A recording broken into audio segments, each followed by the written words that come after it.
Welcome, everybody. How's everybody doing today? Hope everybody's having a great day. If we can get this thing to share out. That, that. Wow, already got that thumbs down. Already got my thumbs down. I'm good to go. Always got to start out with that thumbs down. We do. That gets the live stream started every day. Hey, RVDJ, how you doing?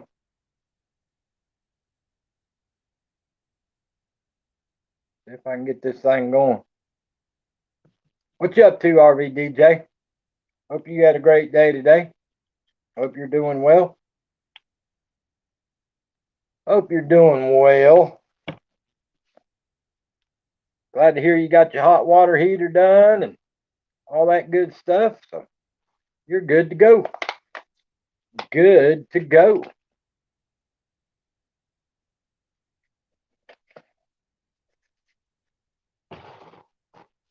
Ready for the weekend. It's almost the darn weekend. Today's Thursday. This week flew by. This week flew by.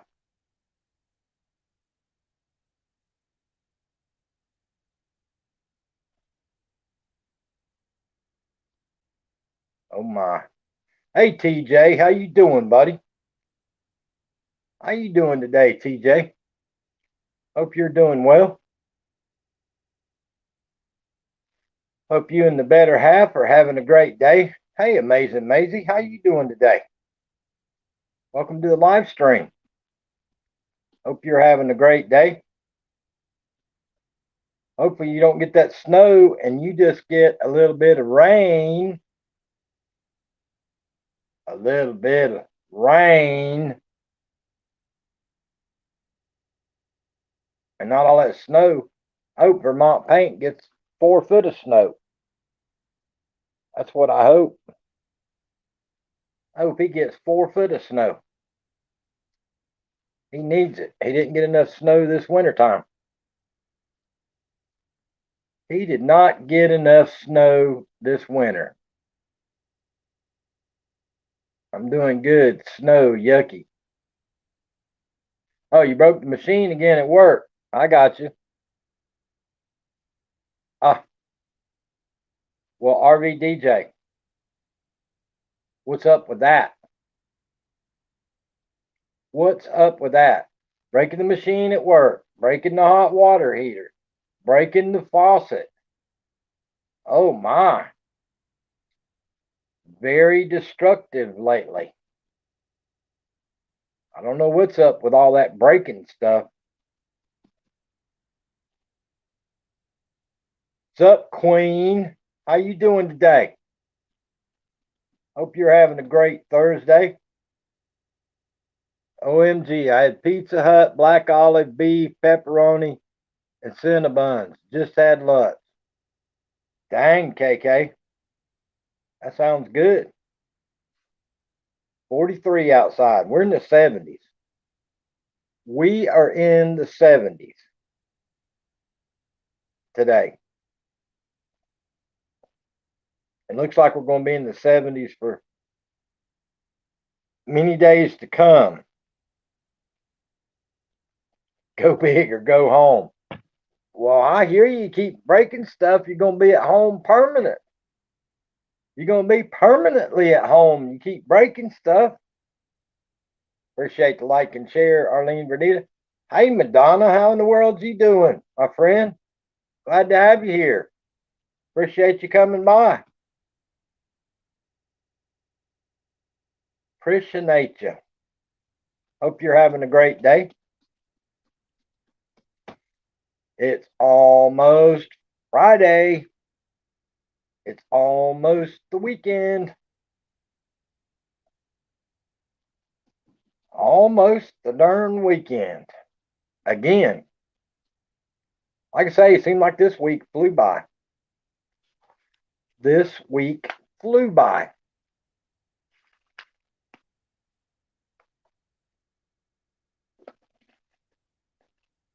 for everybody out there that received the Moderna, I was doing some researching online today, and already working on jab number 3. Jab number 3. They're already working on it. Hey, Dragoon Gaming, how you doing today? So it looks like there might be another one coming for the folks that's already received it. Working and lurking in the background. Hope you're doing good. I'm doing great. Thank you for asking.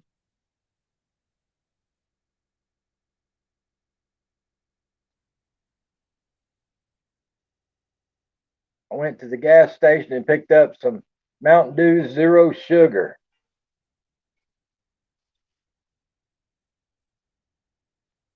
Have not tried it yet. Got it today. Oh, Mountain Dew Zero Sugar. I don't know if that'd be any good or not. I don't know if that'd be any good or not. I think that's the ones they put that fake sugar in. They put that fake stuff in that one, I think.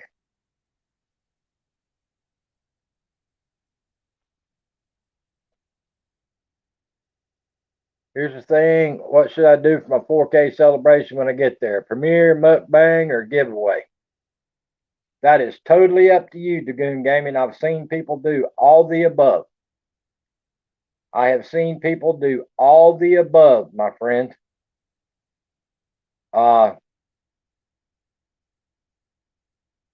Yeah, I've seen people do it all the above.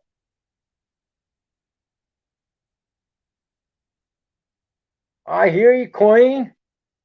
Tell them you ain't gonna work that hard. Thank you, RVDJ, for sharing me out. Queen, tell them that the hillbilly said you didn't have to work that hard. That's all you gotta do. Just say, hey, the Carolina Hillbilly 1961 said that I do not have to work this hard. That's all you gotta do. Yeah, you could do all the above, Dragoon Gaming. I hear you, amazing. Yeah, Queen, you just tell them that the hillbilly said you ain't got to work that hard. No way, no how. You ain't got to work that hard. That's all you got to tell them.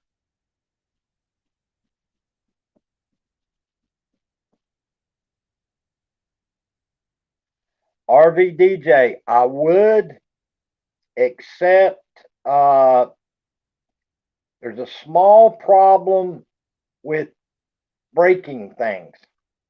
If there wasn't an issue of breaking things, then yeah, you could tell them the same thing. But right now, you probably ought not tell them that with the breaking issues going on. Just a suggestion. Gotcha, Dragoon. Yeah, you might want to hold off, RVDJ, with the breaking issues going on right now. Appreciate it, amazing Maisie. Appreciate you sharing me out on your community tab. Yeah, you might want to hold off on that, RVDJ. At least a week or two. I hear you, Queen.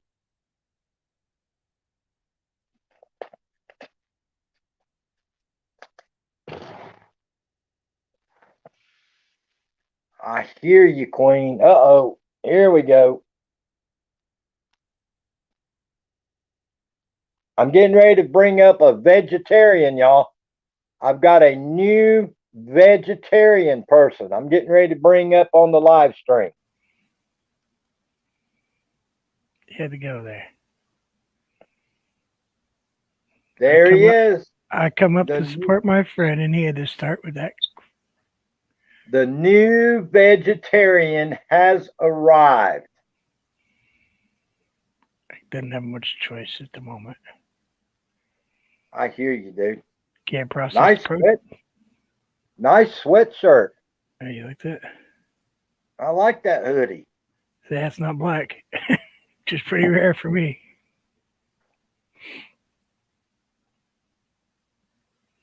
I don't think it's as nice as mine though. No, I do like that sweatshirt. You haven't even taken it off the hanger yet, have you? Nope. It's just Hi, for Harley. looking at. Just Just for for looking looking at. at. Yeah, this one is. This one's 25, so this one's 20 years old. Just for occasionally wearing.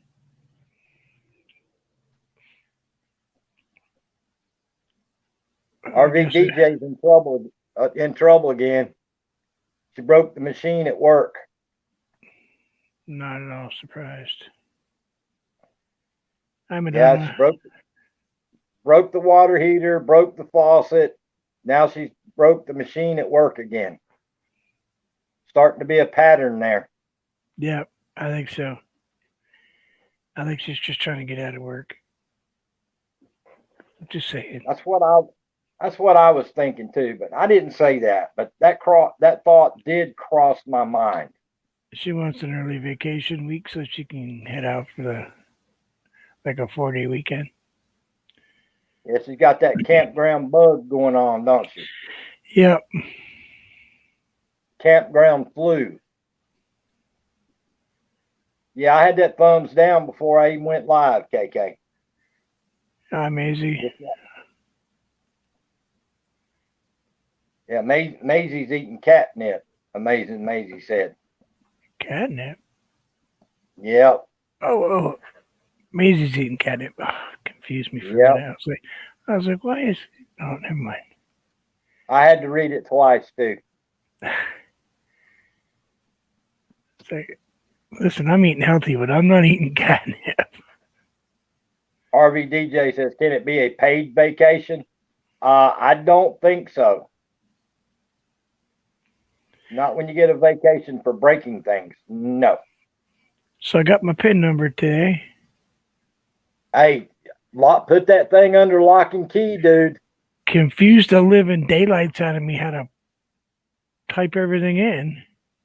Yeah, it's a pain in the backside, but you need to lock that thing up. I've been told that they will not give you another one for your channel. I don't know if that's a true statement or not, but I was told to treat that thing like gold. Well, I scanned it and put it in the computer system. That way I didn't lose it, and it's in the safe. Yeah. Because that's the key to your whole channel, they say. I don't know.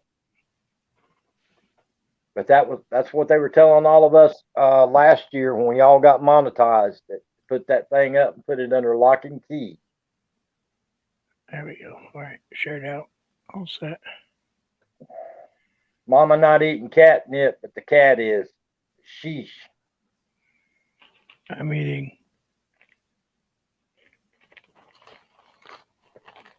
Well, they're,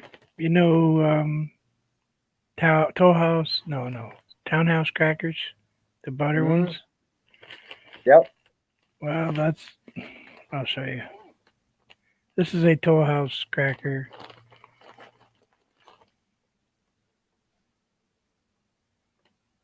Wavy.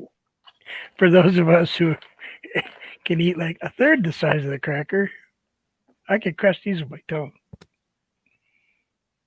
Yeah, I figured mine out. She fixed the two places that were causing me the problem. Now the problem moved around to a different spot. So whatever she did to fix it rubbing the blister here,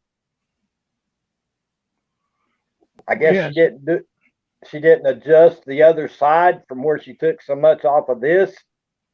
So now the blisters moved. Yeah, because the whole pallet is your whole upper plate is gonna move when they take off where it hits. So if they don't work their way down, You And need the to get same with yourself the bottom one.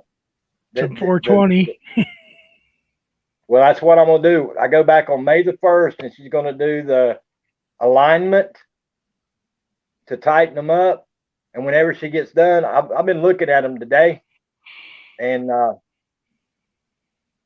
already got my wire cutters out, and already got my sandpaper out. And after she does that final alignment, if I have to, I'm gonna cut a U hole right there and right there, and I'm gonna be done with it. Just be careful because you can snap them pretty easy. They break a lot easier than I thought they would. That's Hey, why I have quote. that's why I had the Dremel with the little deburring tool on it. Yeah, I thought about that too, but I don't have a Dremel no more. I'd have to go Yeah, buy one. they sell the little battery powered ones. It's got just a little battery pack that goes in the end. Those are like $40. And I didn't realize how handy that little thing was going to be. I got the little cutoff tool and stuff. So when I do like pipes, it's like just snap off the pipe, instead of turning Oh, yeah. hey, because it's a diamond saw, it'll cut through rock. I have it in the other room.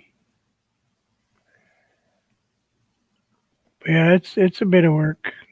It took me, I don't know, 5 or 6 visits to get them to get it so this one fits. And I still haven't got the bottom right, so I don't know if he's Like I broken said, into a syrup yet. I haven't. That's the only 2 places I got that hurt out of all 24 of them, dude. That's the only 2 places that hurt. If I could just get these 2 places fixed, I'd be good. Does it wiggle at all? The Or is it upper pretty one, stuck up there dude, pretty good? when I put the denser stuff in there, I kept them in for about 30 hours. I almost had to go get a screwdriver to pop them out, the top and bottom. Yeah, see, That's how hard they were stuck down. I just use a powder. It's a fix-it powder. You get them wet, you put the powder on. You obviously have moisture in your mouth. They'll stick for 14 hours, but I can pop them out with my tongue if I want to. When I Dude, put that super glue in there, the poly grip extra strength stuff, feels like I'm tearing the top part of my face off. me too. I had both fingers in there trying to pull it down and trying to pull it down, and I put one in the front and one on the side and trying to pull it. I couldn't get it to release. My mom says she drinks hot. Well, she doesn't drink. She drinks black coffee, but hot black coffee. So it heats up the bonding agent, and then she can pop them down. Yeah, I like to not got the darn things out of my mouth. Yeah, I don't sleep. And I can't stand the texture of that poly grip, dude. The that powder stuff gags me. Ugh. When it's stuck to the top of your roof of your mouth and you're trying to peel it out. And gets down in, between your cheek and your gum, and it's like mushy sand. And I'm trying to dig it out with my fingers, and I'm gagging. I don't know. I know I'm making a big deal about these teeth, but it's a pain in my backside. I ain't never had nothing like this in my life. It's a different experience for people. They figure, oh wow, I'm gonna get these things that hurt out of my mouth, and everybody wears dentures, so no big deal. Well, they're quite a bit of work. They're not perfect. It's definitely going to take a while to get used to. But like I say, I kept them in for about 30 hours, and I ate with them, and I bit my jaw like 4 times. I bit my lip, bit my tongue, trying to move the food with my tongue, because that's the only way I can tell where the food was at in my mouth. Yeah. With my tongue, and I end up biting my tongue. You get used to that after a while, where you're chewing it though. Hey, Maria Cervantes, how you doing? I Like I guess the said, difference is when I had all those crowns put on, I still had the original tooth underneath of it. right, so you felt the You know, pressure. after a couple of days, I could still feel the pressure. It was like it's like my regular teeth. But with these dang dentures, I ain't got a clue when I'm biting.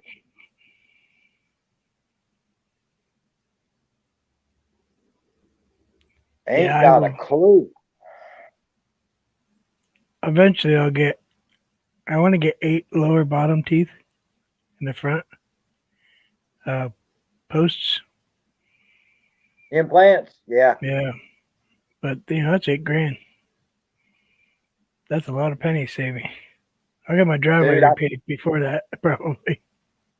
I checked here, and the cheapest place here in Columbia for the whole set, bottom and top, it starts at 17 grand for the bottom and 17 grand for the top Yeah, it's right around on $1,000 a tooth. on the implant. Yeah, it's right around $1,000 per tooth.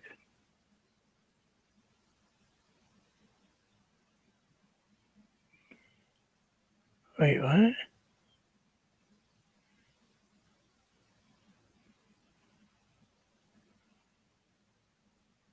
Oh, I was confused. Sorry, looked up and saw this. I was like, I don't think cornstarch will hold my teeth up. You're really confusing me today, quote unquote. And yes, it was. That's the hard part. There's a conversation. There's a conversation in the chat, and it's like you and I are talking. Yeah. You got snow yet? No, we have. It's rained enough that probably would have 2 feet of snow right now. Easy. Dang, I was hoping you were going to get 4 foot of snow. Nah, we've got like 6 inches of rain now. It's still raining. It's still coming down. It's enough that it kicked on the pump in my basement, Dang. and that's rare. It almost never happens. I think it's happened like 3 times in the 11 or 12 years I've been here.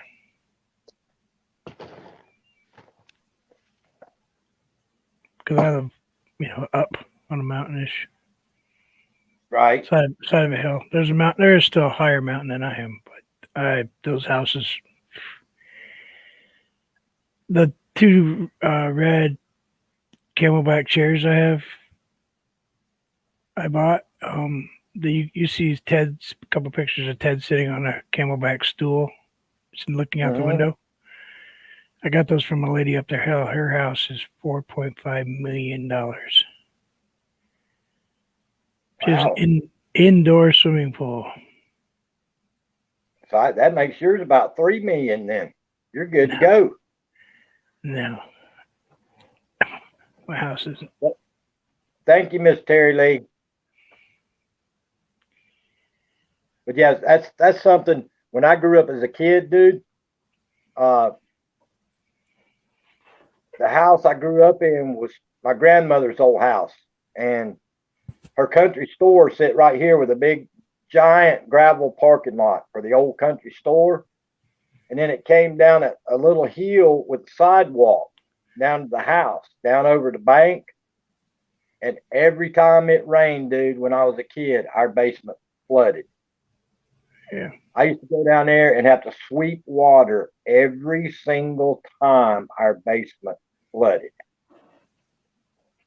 Before I dug a deeper pit in my daughter's house, they'd get, 1.5 feet, 2 feet of water. Well, we even dug around the foundation of the house, put down gravel, put down that pipe with the holes in it. We put all that in, dude, and Yeah, it's still flooded. That's what I have. Corrugated pipe, I guess. No, not corrugated. What do you call it? It's drain pipe. It's the stuff Yeah. with all the big giant holes in it with the screen or whatever. I don't think But mine has a now screen in it. all the drains and all the drain system coming out of our house and out of her old country store, it was so old. the country store was made out of handmade blocks. Not the kind you buy at the store, but when they made them, it was that tile pipe. You ever seen that reddish Oh, looking tile pipe that comes in like 1 foot sections? yeah, the terracotta tile. Yeah, every drain in the store and in our house. That's what it was. You made out of the same stuff that clay pots are made out of. Exactly. That's what all the drain systems out of our house. That's what it was. I think it is red clay. I think it's fired red clay. Yeah, some of that stuff's very valuable actually. It's stupid. It's pipe. Well, dude, to this day, I know where there's probably about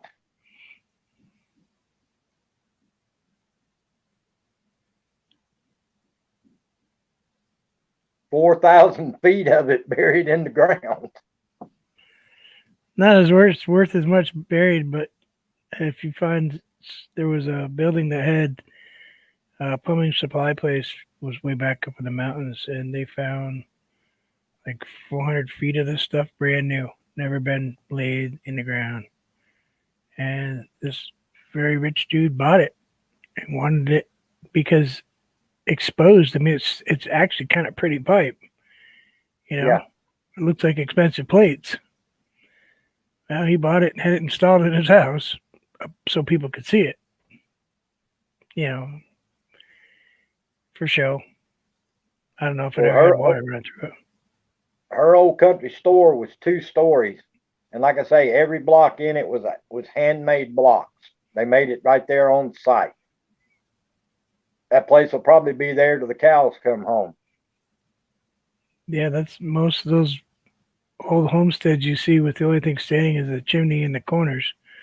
Those are all handmade, and clay. The rest of the place disappears.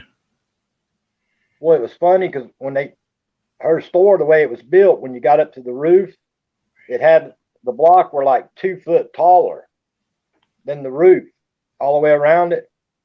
And you had every couple of years, we have to get up there and tar the roof and then spread gravel onto the darn tar. Pea stone. Yeah. Every so often, the blocks had holes that they had made holes in them for the water to drain out of. I've done that a bunch of times. Yeah, every few years we had to do that. Hey, Rance with Rogers, how in the world you doing, my friend? I haven't seen you in forever. How you doing, buddy? I hope you're doing well. Guys, if you don't have Rance with Rogers, grab that channel up. Nice guy. Grab him up. I can try to drop that if you want. Yeah, if you could, that'd be great. Yeah, even left-handed. Hey, Terry Lee, how's it going?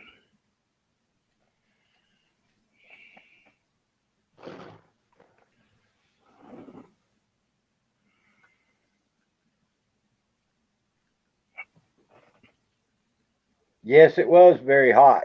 It ruined. I'd try to pick out my oldest pair of shoes I had when we'd have to get up there and tar the roof, because the oldest pants, oldest shirt, and your oldest darn shoes that you had, because you ruined everything when it was tarring day.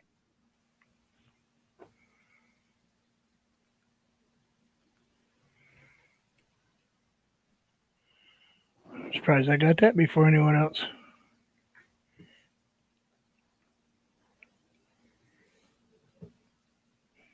But yeah, dude, I was very impressed with those people that put squats to sleep yesterday. Yeah, I went back and read that webpage. Boy, pretty professional webpage. Dude, that young kid that come out here, you know, when I got a hold of him because he was so bad off the night before, and I was afraid they weren't going to be able to come.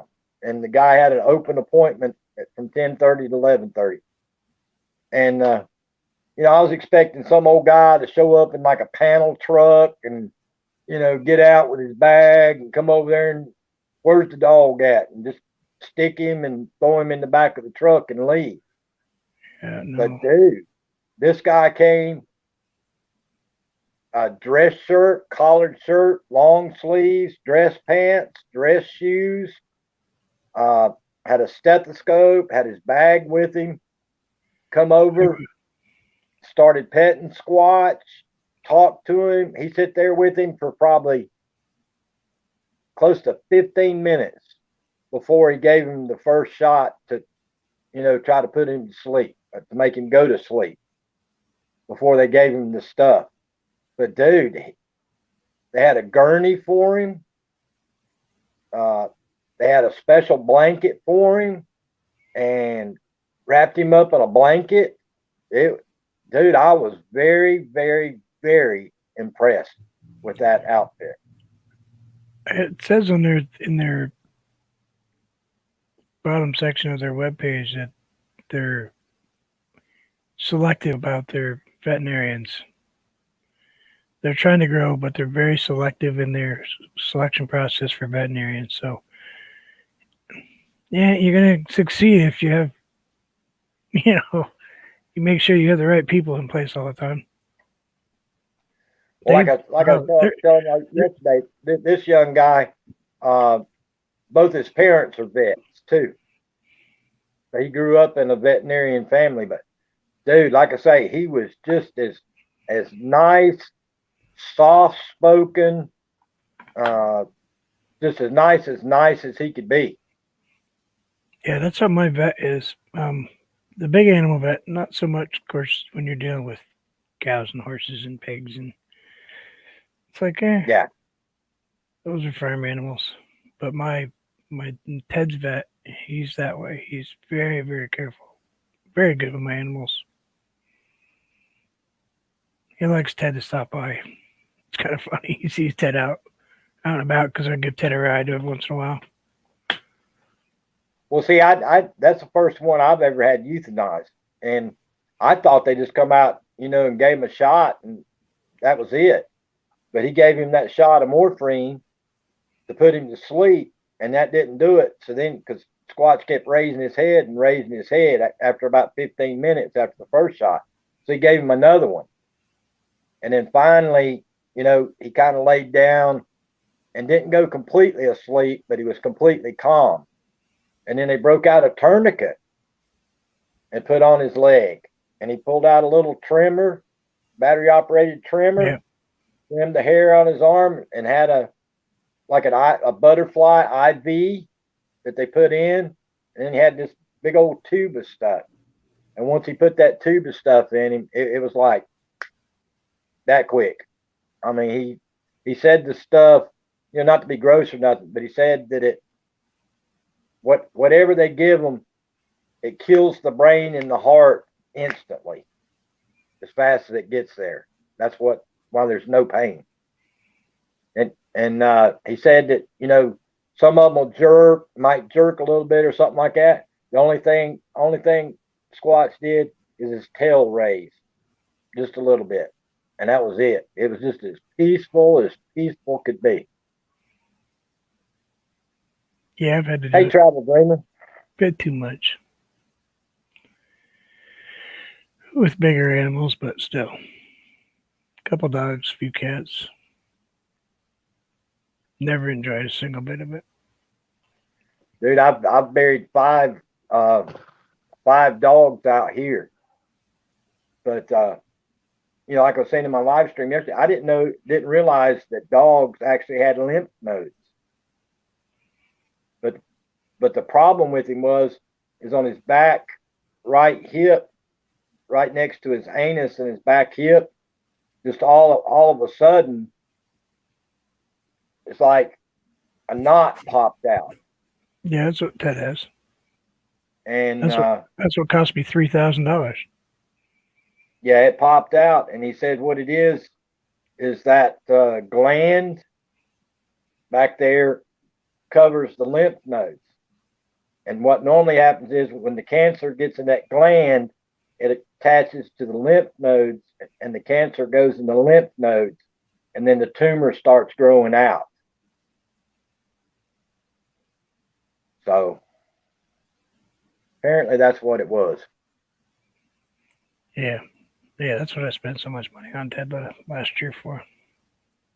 Was lymph node cancer. He's still doing okay. He can't, like I said, he can't come downstairs anymore.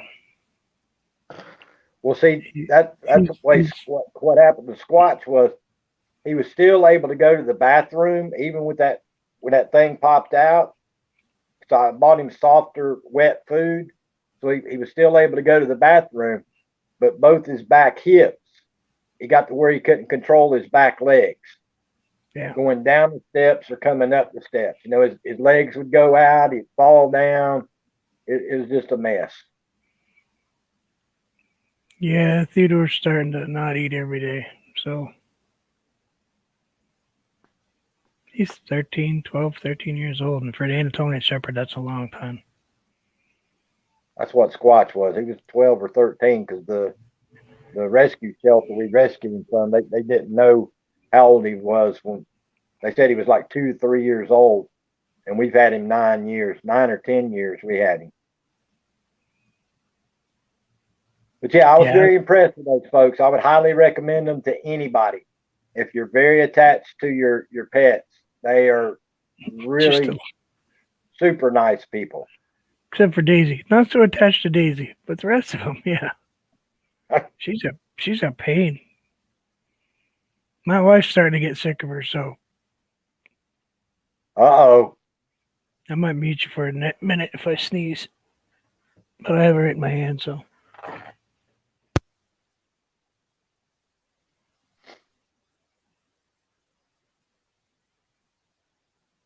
Gotta like a mute button in your hand. Tis pollen allergy season. The older I get, I've never had allergies, but now every year, the older I get, here I got 2 acres of pine trees on that end of the house. Yeah. And you look out, I walk out on the front porch, and it's like green clouds just come across. And the older I get, the more I get a sore throat, runny nose, sneezing now. It never bothered me before, but now it's really starting to bother me.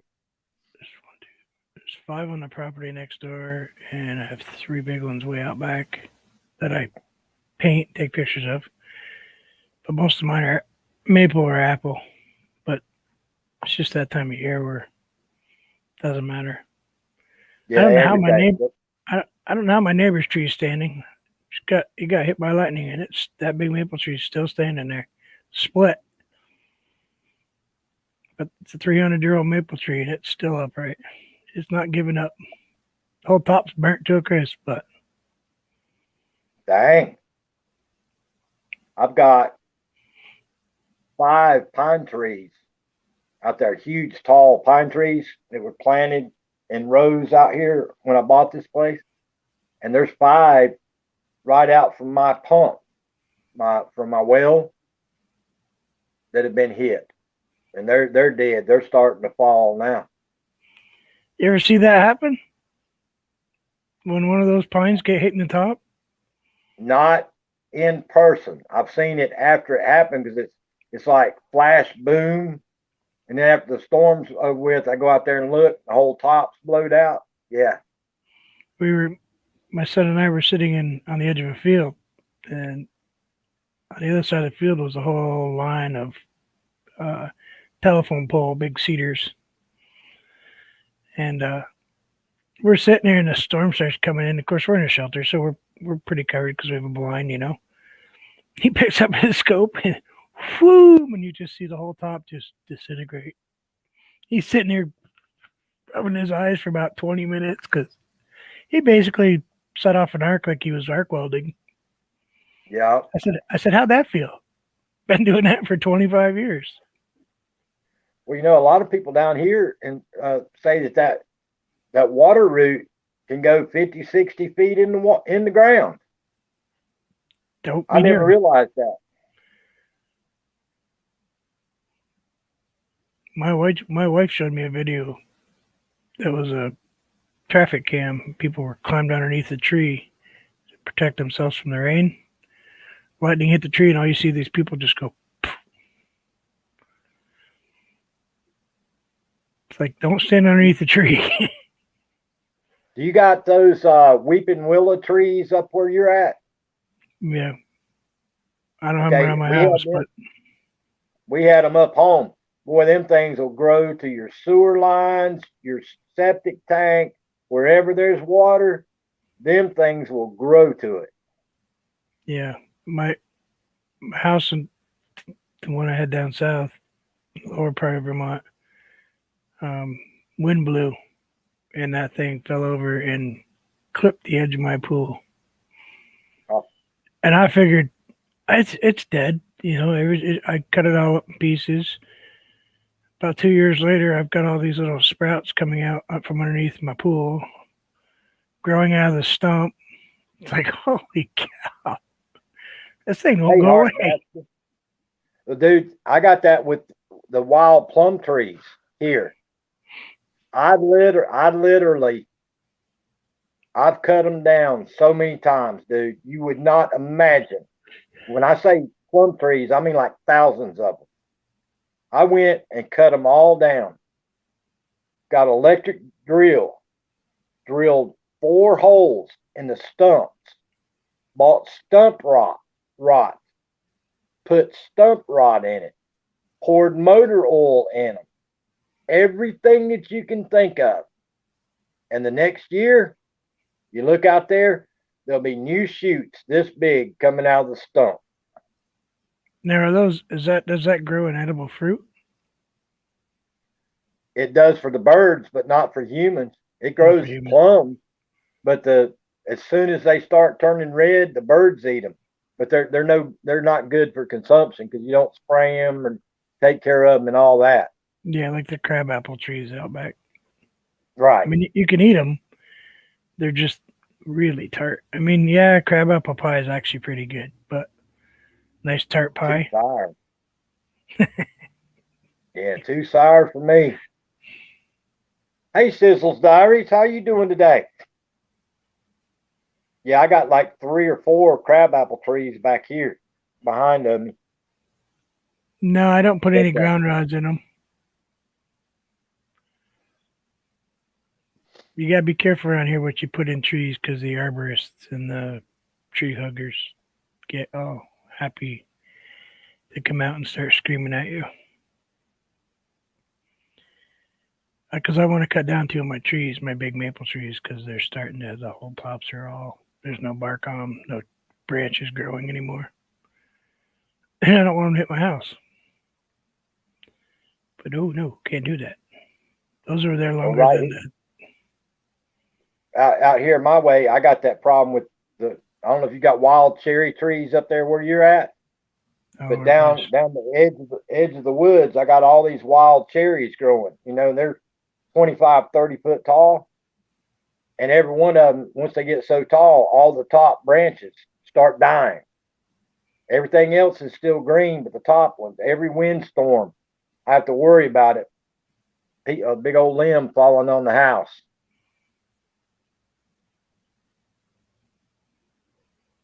But yeah, we used to have that problem with maple trees up home. But the worst trees we had up home was them darn poplar trees. We talked about that one day. Them darn flowers that come off of that thing with that green pod that opens up. Them things, I hated having to mow grass because I had to get out there and rake all them things up before I could even mow the grass. Snap, crackle, and pop things. Doesn't matter what, even a little gust of wind will snap those things to pieces. Yeah, they're good for nothing. They use them for making paper. Paper companies used to buy them, but they're not good for anything else. People plant them for pulp trees, but yeah, they don't even make good firewood. You throw them in the fireplace, a big old log, and it's gone that quick. Not to mention the snaps. They just pop, blow sparks everywhere. Yeah, they're terrible. We used to build our own fence up at my grandparents' where we kept all our beef cattle at. Used to cut down locust trees and take sledgehammers and wedges. Locust are wicked. Make locust fence posts. Occasionally, hey, Big Kevin. burn some of that out back, and that stuff will burn and burn and burn and burn. Dude, they got them trees down here in South Carolina. They're called black gum trees. People don't even burn them in their like buck stoves and stuff. That wood burns so hot. Yeah, that's what this stuff up here does. That's It like, I works guess, good. It works good if you're camping, but not to put in your buck stove or your chimney because they said it just burns too hot. when I put in the floor up in my closet, I had a friend of mine owns a flooring company, and he gave me a couple boxes of cuts from a floor they put in. It was Brazilian hardwood cherry. So I had a couple pieces left. It was unfinished, so I tossed them in my fireplace. 3 hours later, those things were still sitting there, smoldering away, glowing. It's like, I'm gonna burn up my fireplace. That's what used to worry me about Granny's store.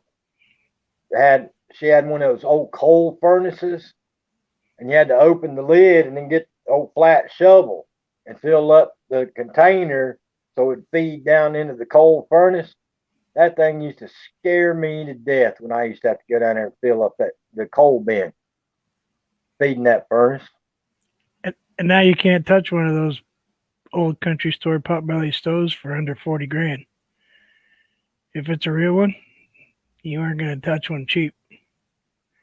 Those hourglass shaped ones. Mm-hmm. Yeah. Gotta have those in your hunting cabin, Even Did though they're completely impractical. did those corn-fed buck stoves go over up there in Vermont back in the day? A couple here or there. A lot of pellet stove, stupid things here or there, but I mean, they still have pellet stoves, but we have a pellet stove company up here.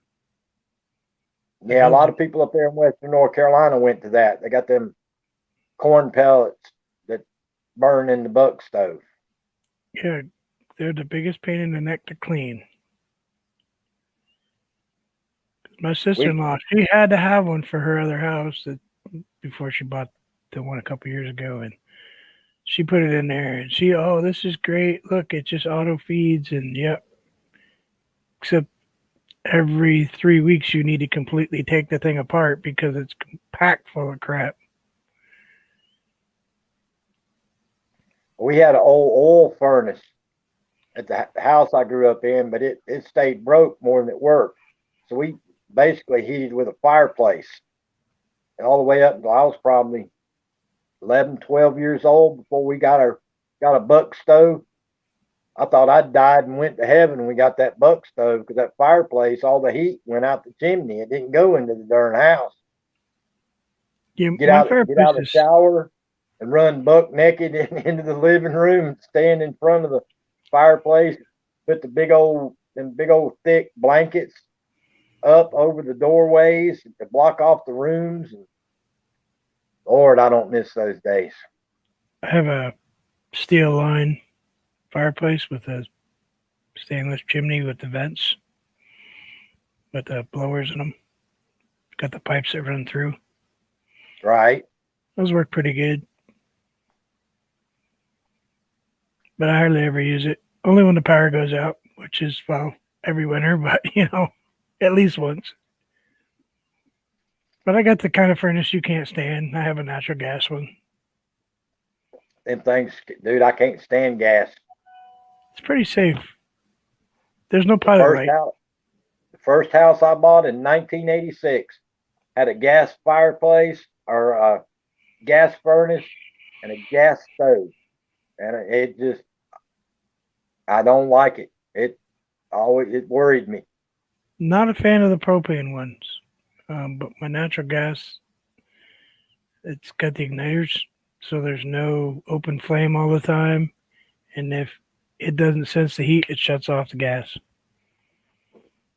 Well, back in the 80s, they were having those problems with the gas dryers catching on fire. Remember that? Yeah, well, if you don't clean them, every dryer will catch on fire.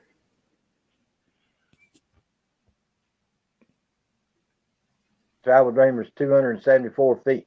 Mine's 296 feet where I'm at now, Travel Dreamer.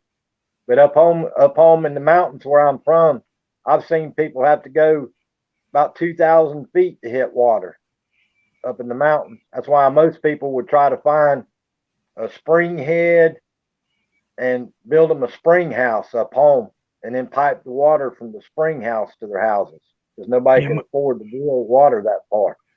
my one in Williston was 564-foot artesian well. Beautiful water. Sweetest Yeah. tasting, nice, low mineral, gorgeous water. I mean, State of Vermont tested it, and they're like, "Where's the, it's like, leave me alone, go away." Yeah, it back in the day it cost I'm sure it still does. It cost a fortune to get a well drilled up home. Yeah, that's through the rocks. That's for sure. It's not so bad when you're digging dirt. They don't charge terrible, but when you start having to go through the shale and the limestone and stuff like that, they get all upset. Because we have a couple of limestone quarries, and I live on my house. Actually, the edge of my house sits on a probably a 40 or 50-foot boulder rock cliff. Dang. So it's never going to move. If it does, I'm in trouble. Yeah. Actually, it's right outside the corner.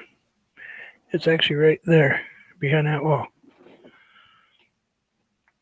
Couldn't put any windows in this side of the house, even though I wish I have one here, but You know what gets me about up home is now a lot of the people from up north and a lot of people from Florida have come in. And dude, I'm talking about mountains, the land they're buying is basically straight up and down. So what they're doing is they're building those houses on the side of the mountain on stilts.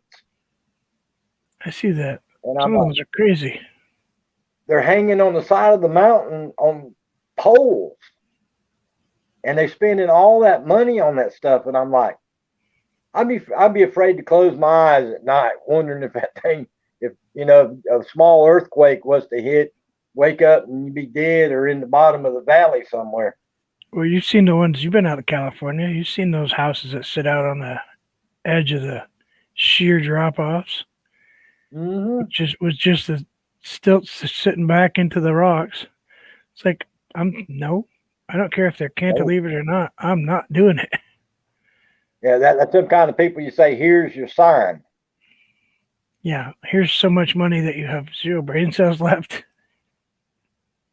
at a place And that shakes all the time. It makes national news when they have a flood and they have a landslide and those houses wash away. Well, Yeah. you're the dumb backside that built the house hanging on the side of the mountain to start with. It's funny. I'm sitting on top of my house riding down the mountain. Yep. How's that Hummer now? How's that Land Rover? Working good in your garage? That's just going down the hill? No, I'll stay over here. I don't have floods where I mean, we do flood lower down, but not up here. I mean, I do live near a lake. Well, We see, have a lot of rivers. Up home, the bad thing about up there is in the mountains, everybody built their houses down along the creeks and the rivers because it's so steep. But and then everything, every 5, 6, 7, 10 years, the whole valley washes away because all that water comes down from the mountains, comes down through the holler, down through the valley, and just destroys everything. But I don't know. I don't know. Sizzle Diaries. I just don't know that. I don't know that channel. They've been here a bunch, but I just don't. Yeah, Sizzle Diaries been part of our family here for Lord over a year.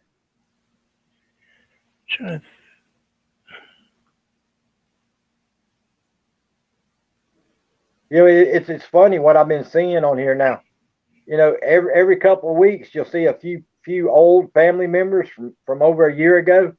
A couple of Yeah, them will stop in, and then next week a couple of people will stop in, and I noticed that the other day. it's kind of weird how that works.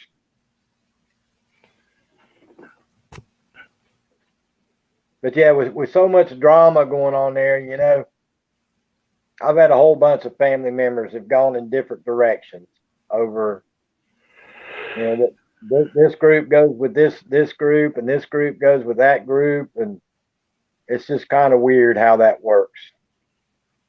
You see what I'm dealing with. We've chatted about what I'm dealing with. Yeah, Trying to trying to stay away from it. It's just chasing me down. It won't leave me alone. yeah, they try to suck you in, dude, and suck you in and sucking in, and you know, I've told them and told them and told them, I don't want nothing to do with it. I'm not getting involved in it. Leave me alone. Don't want to do it. That's what I I did mean, today. there's a couple of them that I haven't blocked. You know, unless somebody actually does something to me or talks crap in the chat, I don't block them. I know Nope. there's a lot of those people that still hang out with people that I will never hang out with ever again on YouTube, but I don't block them. But leave me alone. Don't start harassing me about trying to join your side against other people and all that, because it ain't gonna happen. I don't. Yeah, in my channel, you don't get blocked unless you know, violate YouTube. Otherwise, come, watch, enjoy, relax. Don't Well, bring your it's kind of like don't bring your drama pants because those are not going to be worn in my chat. it's kind of like the no a hole policy. As long as you're not an a hole, you're good to go. But if Yeah, you make the a hole break the a hole policy, then you're out of here. you pick that door and that curtain number 3 usually out of the That's rule. exactly right. You just I tell yeah, you one thing that's really bothering me, dude, is like yesterday at the end of my live stream yesterday, 3 times at like 10 minutes after my live stream, 20 minutes after my live stream, and 30 minutes after my live stream, 3 different channel names come in. They post like 10 seconds, 15 seconds, and then out the side of it, they got one of them X-rated channels. the VO things. And I have blocked, dude. Or not blocked, but I've reported. I bet 100 of them, and they just keep coming and coming and coming and coming. Every day for 3 weeks. I did that until finally I turned on my program. I got tired of playing with it, so we clicked on the computer and cranked up, and then I reported it all the way down to the IP address. Well, I had 3 of them yesterday. It's just ridiculous. But they still come, even after you report them. I mean, I've reported channels that have gone from me to you to Tony to RBDJ and just keep going and just spamming the living daylights and rude comments and vulgar language and still going. Haven't been stopped. You know, I don't know if you did you get the YouTube survey like Yeah. last week? Yeah, they want me to fill it out. They're reaching out to me, wanting to talk to me about my survey that I turned in. I actually got that message today. It's absolutely ridiculous that they'll come in our live streams and block people's comments that aren't bad comments, but yet they let these people post X-rated stuff, naked stuff, full-blown cussing stuff, copyrighted stuff, but yet they're going to come in our little channels and take family members away and do all that kind of stuff over, they say, YouTube policies. Did you think they smacked one of TR's the other day? Uh-uh. He does those little 12, 15-second little snips of music Uh-huh. under the 20 seconds, which is YouTube's policy, right? You can't play copyrighted music. They understand you're gonna might have 10 seconds here, 12 seconds here. So they kind of 20 seconds. Well, it was like it gets like 10 seconds of copyrighted music, and this big corporate company, well, part of Sony or whatever, took down his video. Well, dude, they've taken down 3 of mine total. Not taking them down, but told me I had to share my revenue from all 3 videos, and it's like 6 seconds. And you go back and listen to the 6 seconds, and there's no sound. Yep, they told me I did a visual copyright violation. I'm pretty sure this is be able to be worn anywhere in public. I bought it. I paid cash for it. I didn't pirate it. But yeah, that's what. So they said, "Oh no, sorry, it was a mistake." It'd be different if It, you're it, playing. If it'd be different if you're playing the Super Bowl on your live stream. well, it's like they have their priorities in the wrong place, dude. They've got their priorities trying to scan people's comments, talking about the pandemic and talking about politics, Yeah. and anything outside of that, they are just they don't even monitor it. Hey, Mini Monster. Um, it's Hey, kind Mini of funny Monster that 7. people are taking their TikToks and now putting them on YouTube. I Whole don't know. big thing about it. It's like I kind of thought they were having a hissy fit about that whole thing. Yeah, I thought that was why YouTube went to the little whatever that you call it, shorts, to Short try ship. to compete with the TikTok. You've been on for an hour and 2 minutes. Oh yeah, I need to take a break. I'll be right back. I just looked up and saw it. Yeah, KK, it's pretty bad. It gets.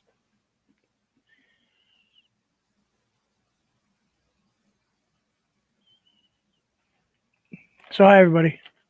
Oh, you expect me to keep talking today? How am I going to talk today? We can talk. What do you guys want to talk about? You guys want to talk about cereal? We could talk about vegetables. I'm not a vegetarian. I've just been eating vegetarian food.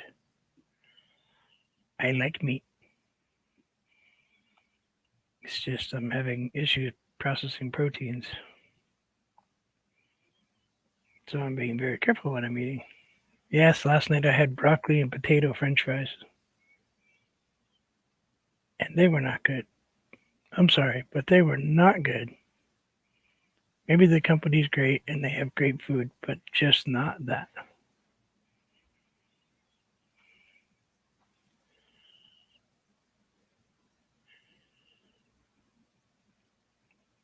Yeah, yeah, she gets some good ones, doesn't she, Travel Dreamer? Sonia gets some great comments occasionally. Nope, gummy bears are on hold right now. She's sad because I have a bunch of gummy bears and Starburst Duos and all kinds of stuff I want to eat, but not doing very well. Been pretty darn sick for a couple of days, so nobody asked me to stop up today, so I did. Yes, it is my face.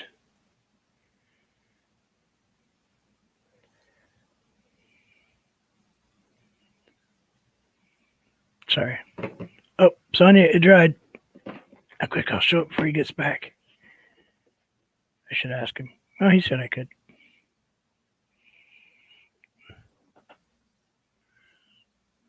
It dried, cleared. It came out awesome.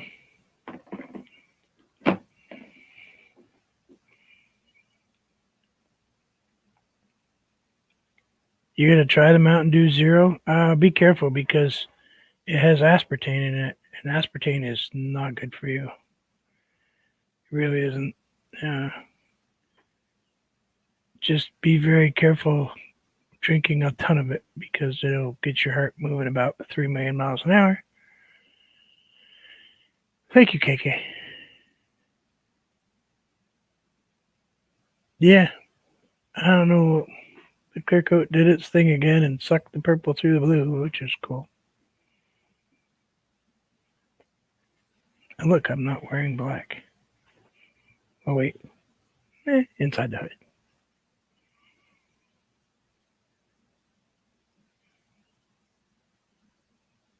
My black and white painting of what? I have a lot of black and white paintings. Yeah, it is. Isn't it amazing?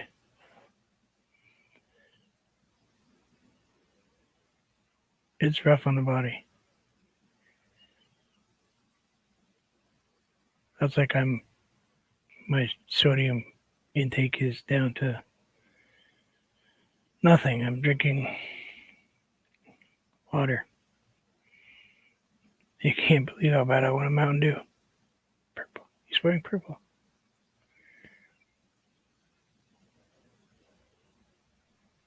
I blasted them in my survey about the go to channel button too, dude. Makes it life hard. I have tried my best for my. I'm not, as Forrest Gump would say, I'm not a very smart man. But if I know that I'm making 35 cents off of every dollar that channels make on YouTube, I don't care if they use a go to channel button. I don't care what they do. As long as they don't break any law or no copyrights, and I'm going to sit back and make 35 cents of every dollar, why in God's green earth would I cancel that to where my money goes down? Somebody somewhere, eventually at Google, when Google took control of YouTube, some young kid straight out of college sitting in an office somewhere is going to be held accountable someday. You know where the go-to channel went? A guy bought the rights to it. Yeah, I saw that. And he wants you to sign up now and paying for it. He wants you to pay for it. But YouTube could create it. I mean, they create stuff fast. And all it does is increase their income. And absolutely. People like me who, like moderate for you and a bunch of other people, and some of them really big channels. That's how we protect the channel. It lets us go see if somebody's, an inappropriate channel real quick. Exactly. If I've got to spend time to copy paste and click and go and come back, and that's a lot of havoc that can be created. Inappropriate stuff. And if YouTube wants the inappropriate stuff gone, then give us access to it. And if they don't want to give it to everybody, give it to moderators, whatever. It was the channel's way of having security for their channel during their live streams. Yeah. Because their AI ain't stopping it. Their AI is not going to stop the mess that comes through the chat. The Google moderators are funny. There's an oxymoron. And yes, I know exactly how I said it. Yeah, it's that's the stupidest thing that I've ever seen. I don't understand how somebody heads should have rolled, dude, because I bet you, as big as YouTube is, by doing away with that and taking that away from the growth streams and all that stuff, I would venture to say, dude, just off the top of my head, that's probably $1 billion in loss for YouTube. Oh, yeah. That's like that applause. They had to create that applause button. I've Yeah. only seen it a few places. They want you to pay to say congratulations. Yeah, whatever. Yeah. Congratulations. Nice job. It's I'm not going to pay you $1 to say, that's no different than a super sticker. Yeah, that's right, RV DJ. They don't, their AI does not protect your channel during a live stream. They take away things that aren't even bad things, but they let uh, hate speech or dirty speech into your live streams. Their AI doesn't stop it. And why I, doesn't I've blocked a whole bunch of words. I don't know if you went in your channel, dude. that's I've what I was blocked about a to whole lot say. of those words, and they still show up in my live stream comments. I was about to tell you that. I typed in probably 20 of them, and it doesn't matter. They still, because they spell them out or they, space them differently or they put one capital. Because if you don't have it as a lowercase or start out with a capital in lowercase or all capitals, it's not going to read one word. It wants all those as different words. Yep. So it's like, oh, come on. So you mean to tell me I need to go in and put, S space where, keep Blank, going? blank, blank, blank, and spell it 42 different times in different ways. Yeah. No, I'm good. Thanks. Maisie, you're putting in words in there that are what? That's like my live stream yesterday. I had to appeal. I had to appeal my AdSense yesterday.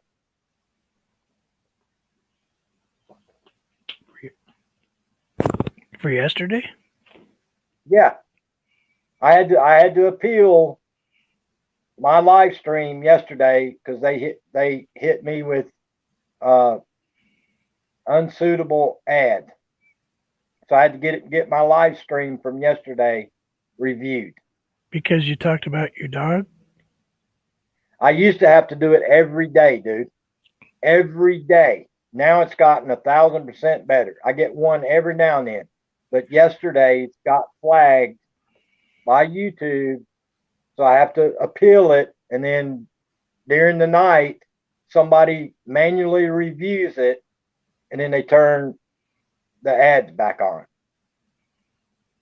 The conversation about euthanization was for educational purposes. Yeah. YouTube. Okay, there you go. Disclaimer. That's like when Peter. Dude, yeah, I don't want to talk dirty. And ladies in the live stream, bear with me for just a minute. Okay, please just bear with me. On YouTube, you can go watch educational videos of Brazilian waxing.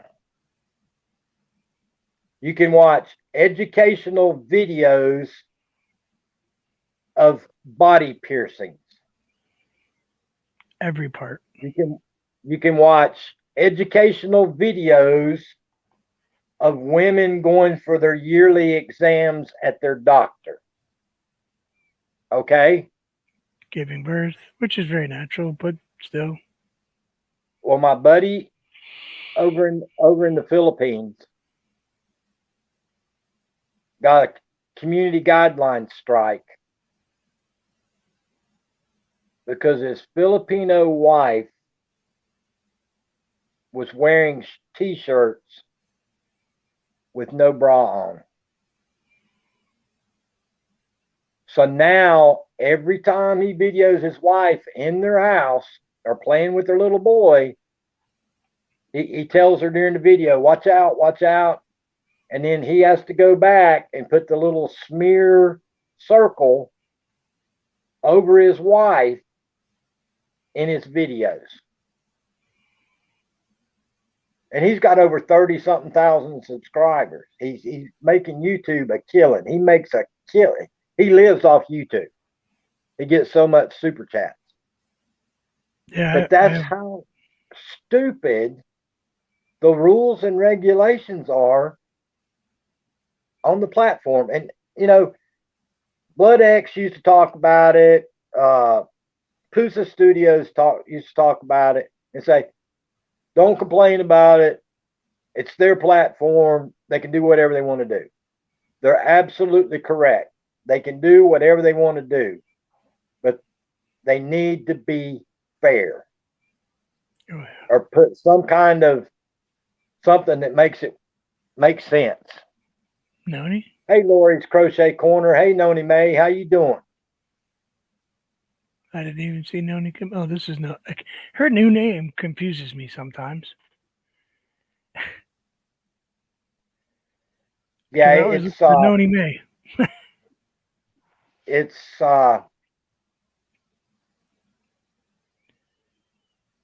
Screen there. Yeah, I got a friend that's got 132,000 subscribers. He's an artist, and he does occasionally paint nudes.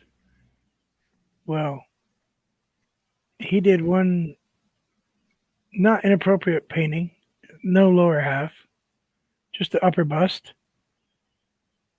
Had not a whole lot of issues. I got another friend that has only 600 or 700 subscribers.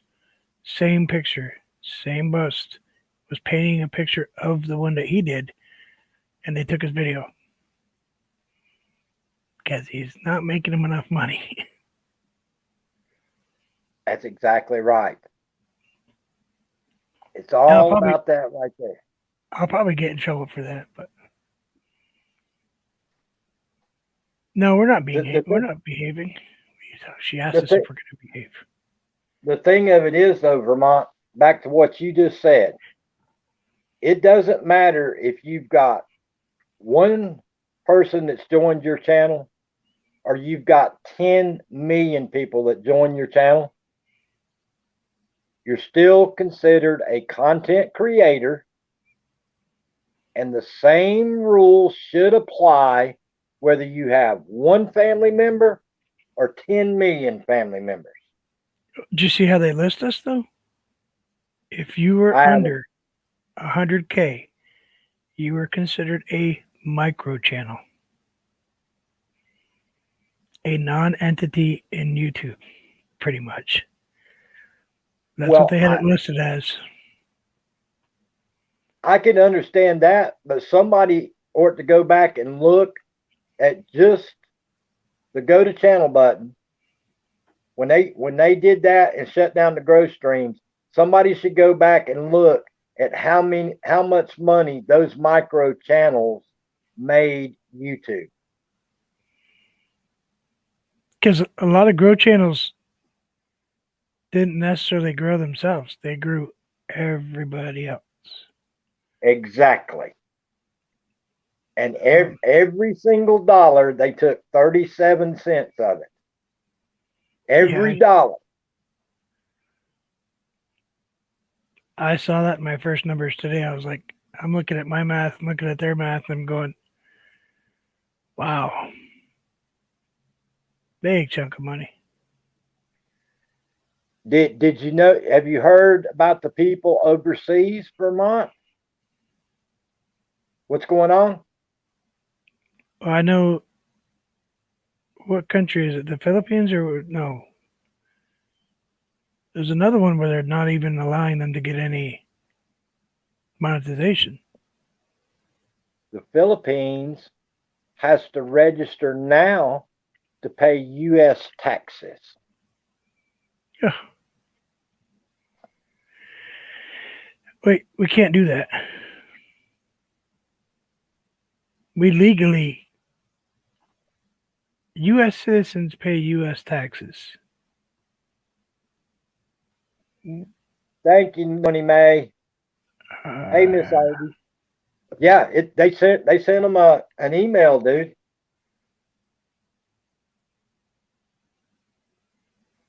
And they have to, by such and such deadline, they have to fill out that paperwork and submit it, or YouTube's going to take like 50% of all their revenue that they make.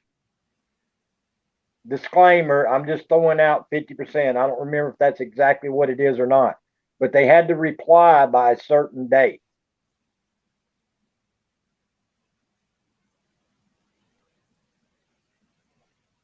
Because apparently the way I understood it is, it's you're making money through the United States of America because of the YouTube platforms out of the United States of America. But So under section something, article something, you're required to pay.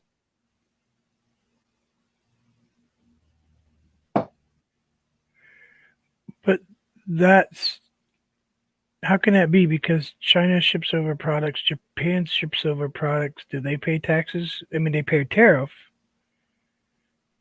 But if you're watching music or something from England, does that mean the people, like if you're watching BBC, do they have to pay taxes for a TV show? If there's an ad on it? I mean, this one's going to be interesting. What about cell phone calls? Wait.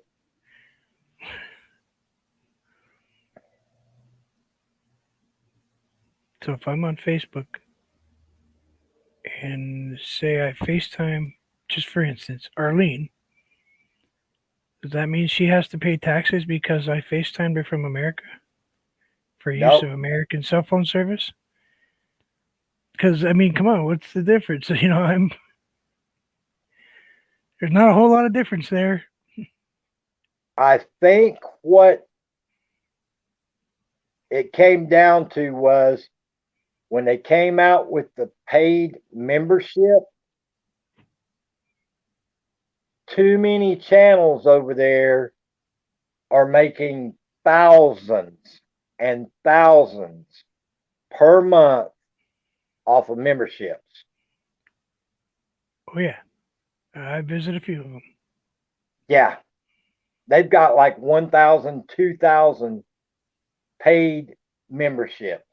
I was in Jubal TV the other day. Whew. He had 600 and something people in his chat. Yes. And he reads them. And he's just reading away, slows it down. It's like, wow.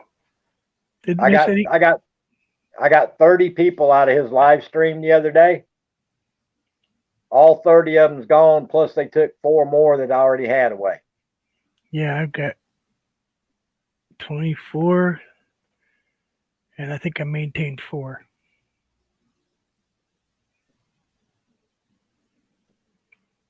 But I couldn't drop her link as much as I wanted to. My internet's not. When I did my taxes this year, I used the TurboTax. That's what I use. And you have to claim your 1099.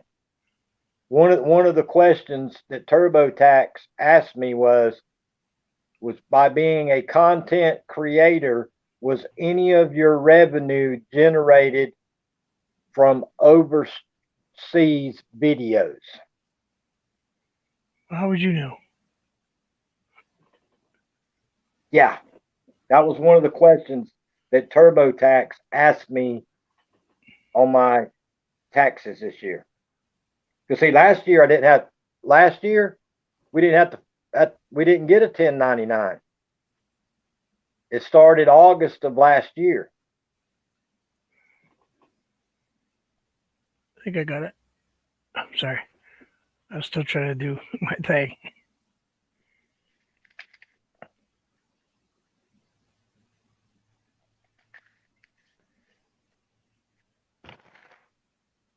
You got a bunch of blue in here, and I'm still having to do that.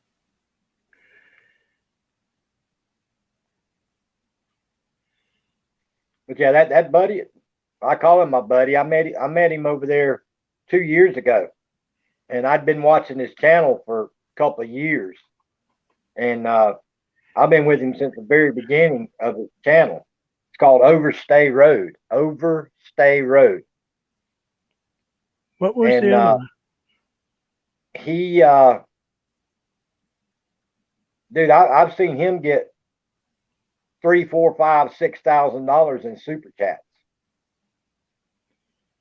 He's got one guy that joined his channel, and that guy he came to the Philippines and met up with Mark, and he owns his own huge construction company in Australia. It's called Benny. His name is Benny the Mac.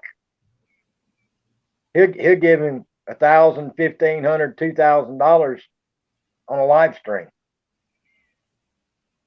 Yeah, I saw that in a different Filipino channel I was in the other day, and she had, I mean, it was all deep, deep, deep red across the top. You know, that orange. It's like, there was probably 2 or 3 grand sitting across the top of the screen. It's like, wow. But then, I sent her a $5 super chat in American, and she was very happy. That's a lot of money, I guess. Yeah, that's where that goes back to. These guys ain't no 100,000 family members. I mean, when I first found Mark's channel, Overstay Road, he didn't have but like 1,200 people. He had just gotten monetized, and he was living. Him and his wife over there were living in a $28 a month. $28 a month. He calls it his beach condo, little 1-room concrete block house. $28 a month. Yep. Now, when they go up, they'll go up and stay in Angeles City sometimes. He's paying $1,500 a month condo rent, all from YouTube. Now is that $1,500 US? Yeah, $1,500 US. So I can't imagine what kind of money that. Let's see, that'd be. Just multiply it times 50. I was gonna say it's almost 4 grand, right? It's about times 4, give or take, like 3.7 or something weird number like that. It's basically like 775,000 pesos a month. Yeah. Wow. Just for rent. Now here's a strange question, a little bit off subject. Does Arlene have to wear what she was wearing the other day in that picture every day? Yeah. Yes. Oh, crud. So they have to wear glasses and mask. And the face shield. And you're supposed to have it on for when you do transportation or you're walking on the streets. Wow. Dude, it's been that way. It's been that way for what, 15 months now? You wouldn't get a single person over here even thinking of doing that. I mean, occasionally you see 1 or 2, but they just came out of, again, only one person could leave the house, dude. One person is all that could leave the house to go buy groceries. That's it.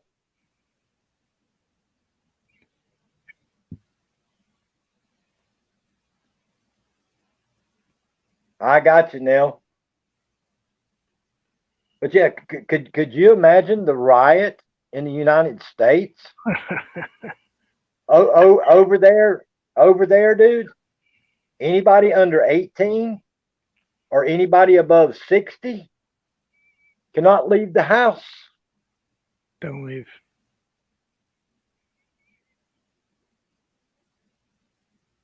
Try that here. You mean outside the building or outside? I mean, can't outside leave the property. House. So can't leave the house.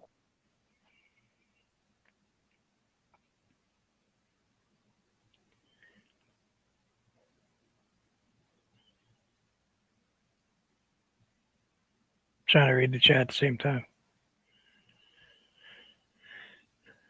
I I was don't know. watching the I was watching the guy today. He's from up and around Charlotte, North Carolina area. Uh, Jeremy Clodfeld is his name. I've been watching him for years. He lives in Thailand. He teaches English in Thailand. They've only had like 96 people have lost their life during the pandemic in Thailand. And they're still on lockdown in Thailand. Yeah, we're going the wrong way up here. We actually have gotten more people. So I read an article on my phone today. Moderna's already working on the third prevention. yeah, and they're having issues with J&J. Well, I I wouldn't can't say really talk about it on here because they'll shut me down. yeah. But let's put it this way. Your chances of being struck by lightning are 1 in 500,000. Yeah, oh, yeah. The chances of that happening with that is more than 1 in a million. Yep. 1.13 or something like that. So Pretty rare. Overreaction.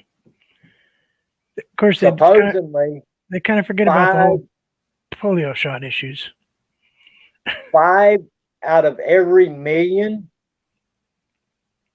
get it naturally a year.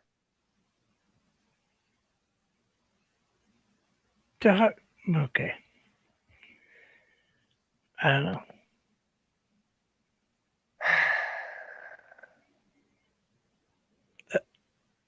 You know the stuff I told you my brother's going through cancer, Right. and believe it or not, the cancer he has is the stuff that kids get inoculated for now. Oh, really? That we didn't get inoculated for when we were kids. Right, at 12 or 13 or 14, that new shot they got? Yep.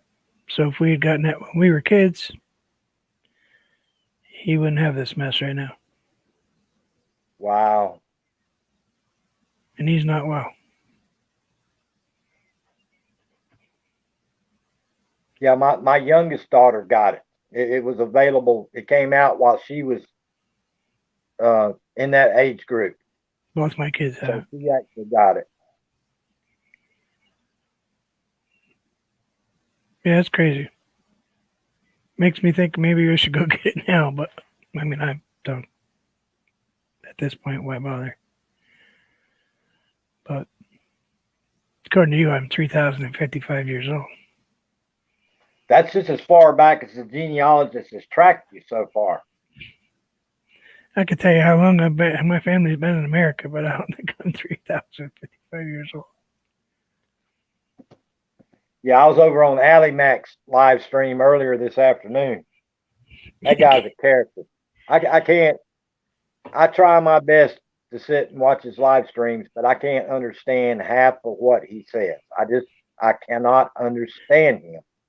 John's pretty easy to understand. I can understand John fine. Well, see, I can understand Braveheart Scrapper, Allie's wife. Yeah. But Allie Mac, if he has a couple of cold adult beverages, I can't understand a word that comes out of his mouth. Like Gemma Harvey. Yeah. she has a couple. I'm like, what? Well, you know, the funny thing is, she's from England. I think she might be from kind of the same place that Chrissy's from. She is. She's like they were just down the road from each other. And Allie Mac's from the Highlands of Scotland. But they both sound almost exactly alike. There's not a huge travel distance between the two places, but I tell you what, their language definitely has bled over a little bit. Yes. But then again, it's kind of like listening to you or someone from Kentucky. You know, it's like I can understand you fine, but I have a tough time with some of the real mountain people from Kentucky. Because then you throw in Well, Louisiana. Louisiana's a whole different animal. Cajun? absolutely it is. Cajun? Oh no, I'm lost. They lose me. I can't understand this. Well, it's funny because I had a couple of guys that worked for me that were from West Virginia. And a lot of times I couldn't understand them and they couldn't understand me because we use a lot of the same words, but a lot of other words they pronounce completely different than us. I'll give you a perfect example. Up home in the mountains where I'm from, we never called it a creek. We called it a creek. We never called creek. Creek. We go up the creek, up the holler. But now up where they're from, they call it a creek. But Yes, up home where I'm from, we never said creek. seeing up here it's creek and hollow. Yeah, we call it holler and creek.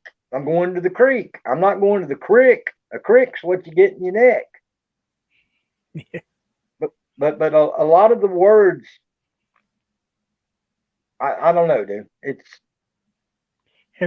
amazing to me that they have the same ancestry, Scotch Irish, German mix. We're all mixed up, but even though we're hillbillies, we talk different hillbilly.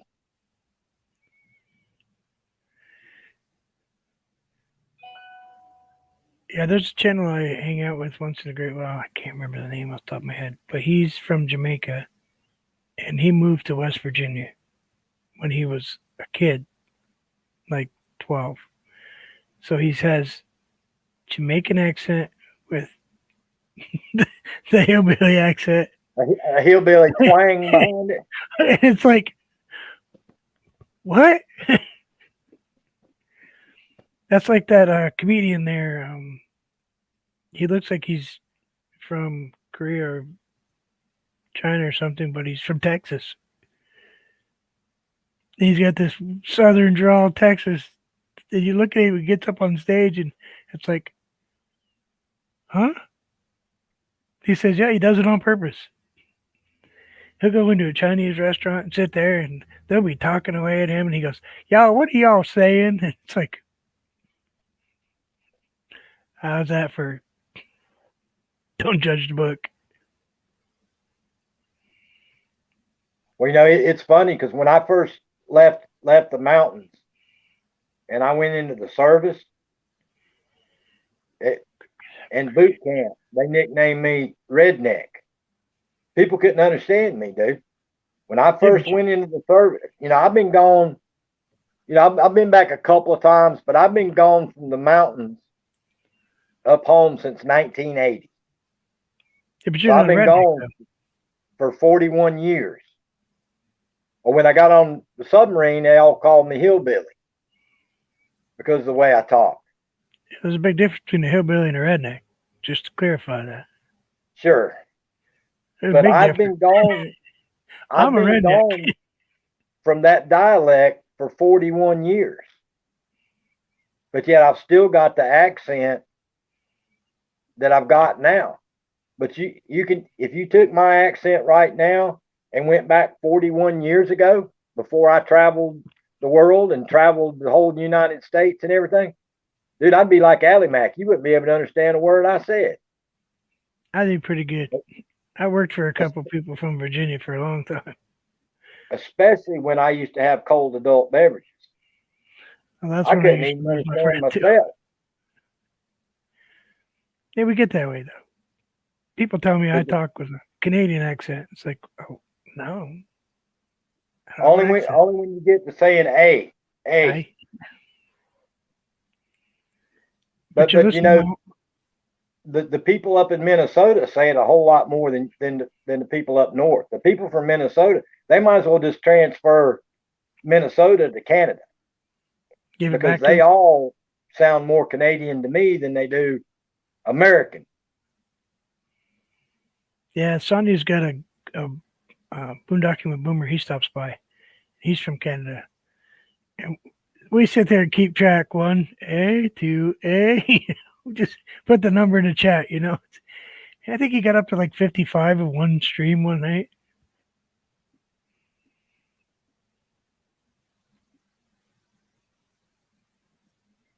But now, I'll tell you a funny story. My oldest daughter, she was born at the sub base in New London, Connecticut. She tells everybody to this day that she's not a Southerner. And she used to sit down and practice every day. She lived up in the mountains.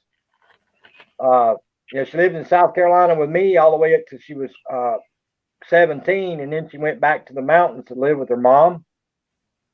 She used to sit down and listen to nothing but Northern people talk. If you listen to my oldest daughter right now, she's been up there in them mountains for 20-something years. She sounds like she's from New York. But she refused to sound like she was a Southerner. She said, I will never talk like Southern people talk. Yeah, I was born in New Mexico.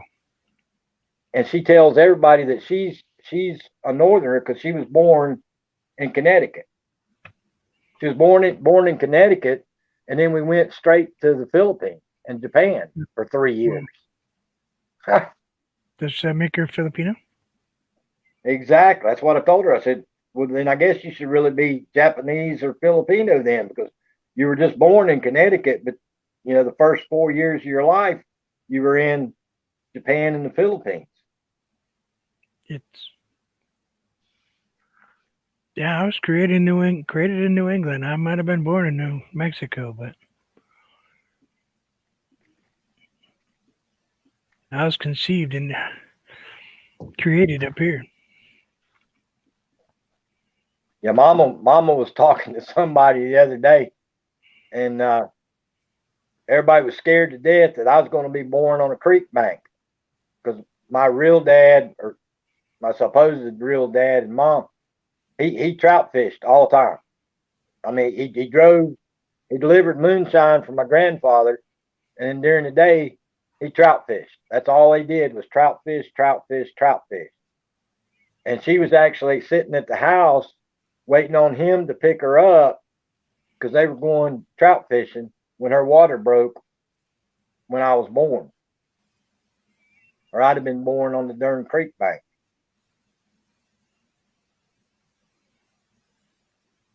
But it was a different world up there. I mean, when I got to boot camp in Orlando, I met people from other parts of the United States, and I was like a fish out of water, brother. I'd never seen nothing like that in my life. Listening to Northern people talk and people from the Midwest that didn't have no accent at all, No. It was a whole different world to me. Very clean, what they consider a clean conversation. No twang, no pitch, just flat, monotone. Yeah, it's like, because I try. Yeah, you get out there around Kansas and out around there, dude. There is no accent. Which is weird because you think most of those people were, their ancestors were Germans or Irish or Italian coming over. Nope. They're pretty kind of monotone conversation. Nice people. Very helpful people. The first time I went up to Pennsylvania working, we used to spend a lot of time up there working, doing fiber work up in the Susquehanna Valley up in there. I didn't realize how big of, Dutch and Germans were up in that part of the world. I mean, every hotel you stayed at, the girls at the front desk, the maids that worked there, all of them. Pennsylvania Dutch. Where y'all from? Half of them I'm are from Amish. here. Yeah, a lot of Amish.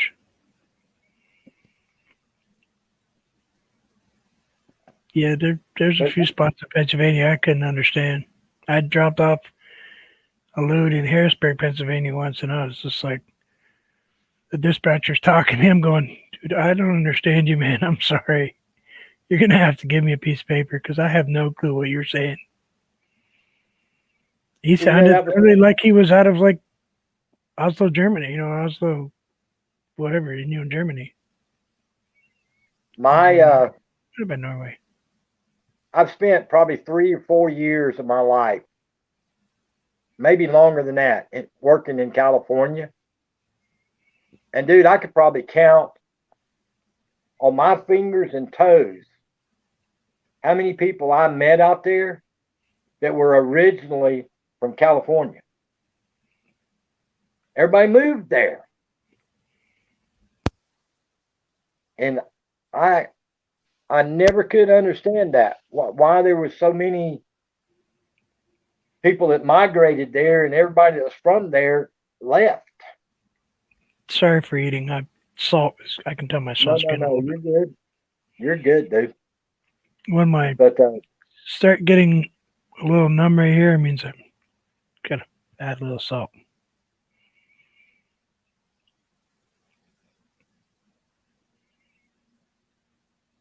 Oregon, they didn't have no accents.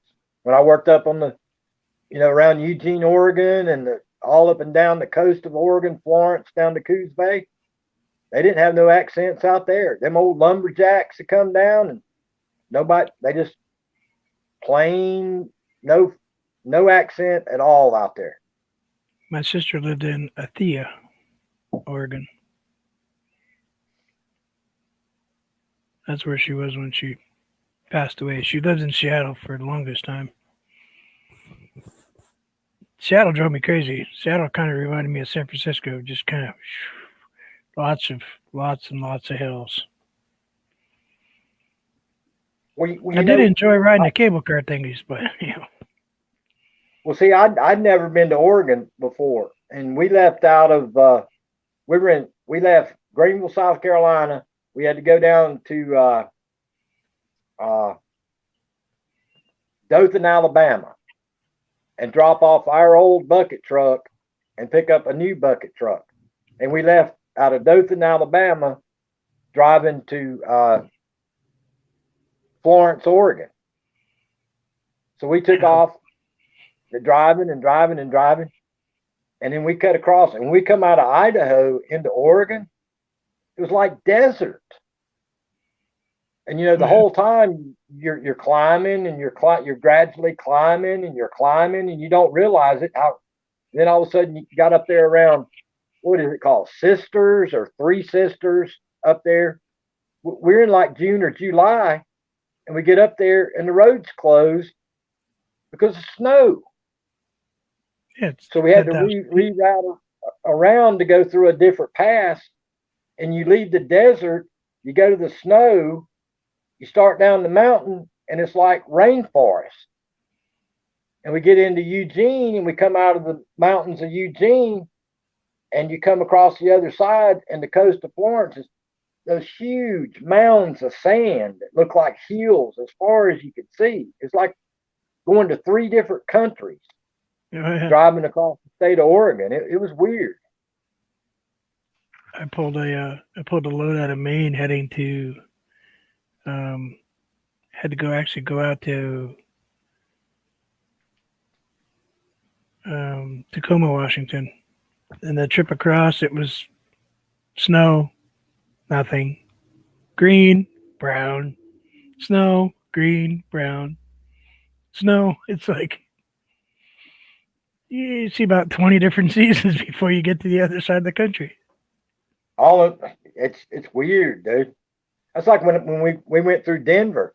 I wasn't impressed with Denver. It looked like desert. You're driving through desert, and all of a sudden there's a big city, and I'm waiting. Well, where's the ski resorts, and where's this, and where's that? And we stopped and got gas, and I was talking to the guy in the convenience store. He goes, "Oh, you got to go up into the mountains." Yeah, they're outside of town. Yeah, Yeah, I've been to but Denver a lot. one place I would have liked to have went back to, and we just went through one section of it, was Wyoming. All those rock formations and stuff, not like Arizona and the Grand Canyon and all that, but it's like polished rock and all that up there. I would have liked to spend some time up in Wyoming. I thought I that think was kind of I liked South nice. Dakota. I thought South Dakota was kind of both of the Dakotas were pretty nice. Just a lot of But see, formations type of thing. that's what is so stupid on my part, because North Dakota, South Dakota, and Montana is the only three states I haven't been to. I worked in Minnesota for 8 months, You get a and drove I over. and I had locators working in North Dakota and South Dakota. I had one covering North Dakota and one covering South Dakota, and I never made a trip over there to visit either one of those locators because I was filling in for the manager that was on the National Guard duty, going to school. I spent all my time in Iowa and over in Minnesota and Nebraska, because that's where I had more workers at. And I think back to myself, dude, why didn't you just take one weekend,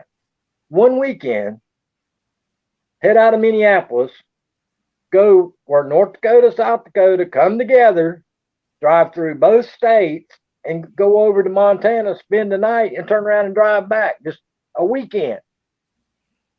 And, Yeah, and now I look back at it and I'm like, how stupid could I be not to hit all 50 states when I was right there at the three states that I'd never been to?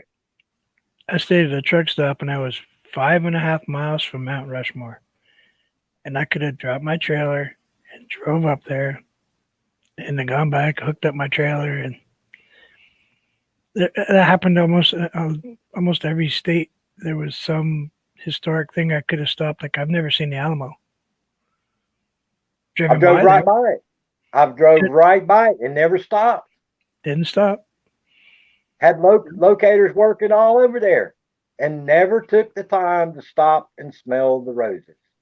Now half the time I was exhausted. I'd pull my truck over and climb in the back and just crash. Yeah, that's what everybody tells me. Oh, you're so lucky. You've been to all these states and you've seen all this stuff. And I'm like, I saw the interstates, Yep. and Well, every now and then, I'd go out and meet a locator, but they weren't out at some historical site doing locating on the side of the road. And I'm like, I stop and think about it. And me and my daughter, my youngest daughter, talk about it. You know, I was probably within 5 miles of almost every historical place in the United States, and I never took the time to stop and smell the roses. I saw the Grand Canyon outside of a truck window. Yeah, everything out that front window. Yeah. And I drove a cab over, a big one. I had a 64-inch sleeper. I had a pretty big cab over. Had a big chandelier in there. No, it was pretty nice. Originally, it was a double bunk, and we took the top bunk out. I had TV, microwave, all that stuff. There's actually a guy that comes through our little town. We got a 2-lane road that comes from down south and goes up north. A lot of those truckers will cut through the back way to miss the way station. And there's one guy, he's local here somewhere. If you see him come through at night, he actually has a chandelier hanging in his sleeper Does he?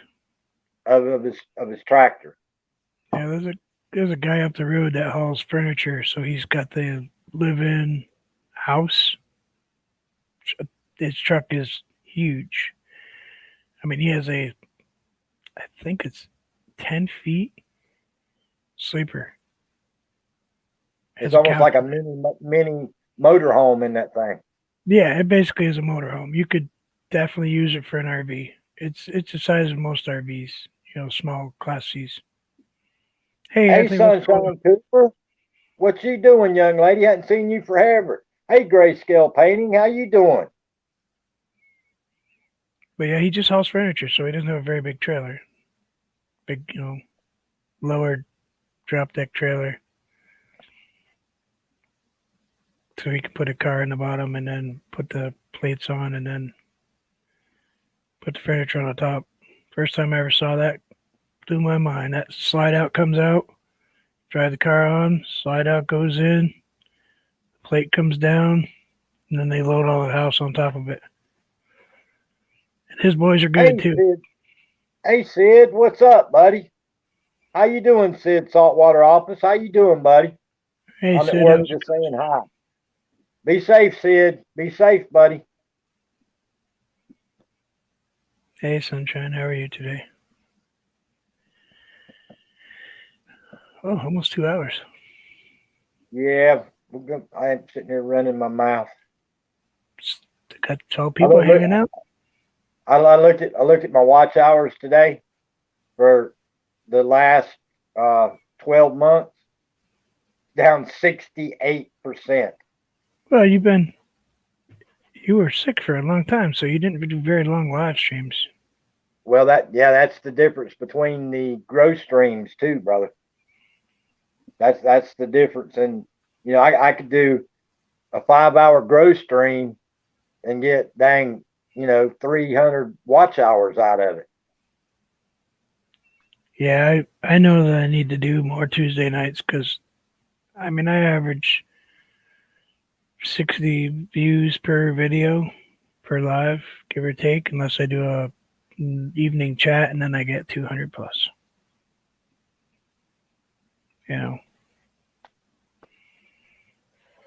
But I'm still tiny. It's just I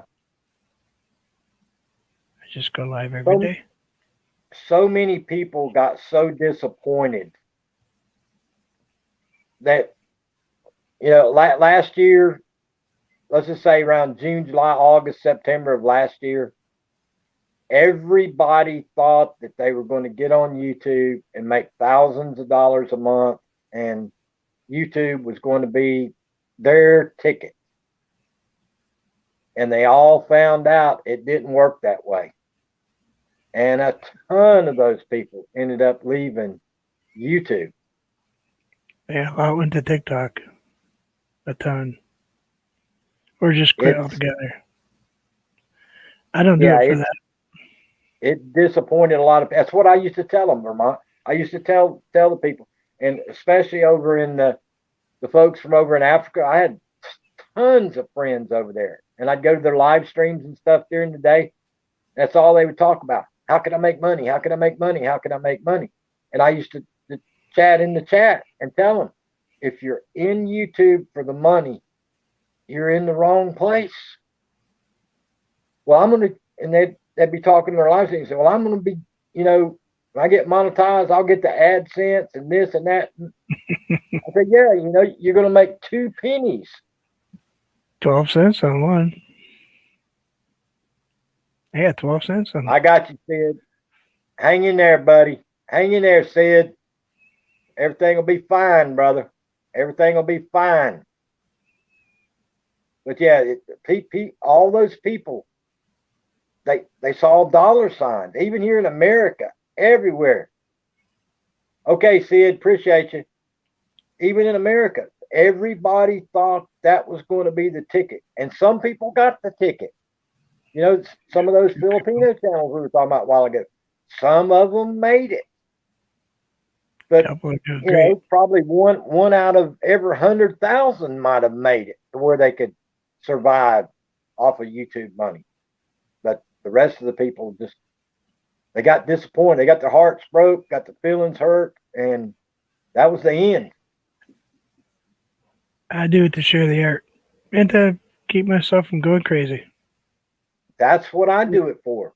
I started doing the grow streams, and everybody said, what you doing the grow streams for? I said, I did it to help people. I wanted to help people grow their channels. I posted a video. I had a whole bunch of people join my channel, and next thing you know, I got monetized. I was like, well, shoot, I'm going to help everybody else do the same thing. And then I got to where this was my therapy. Sitting at home every day is depressing. I'm not a painter. I don't sing.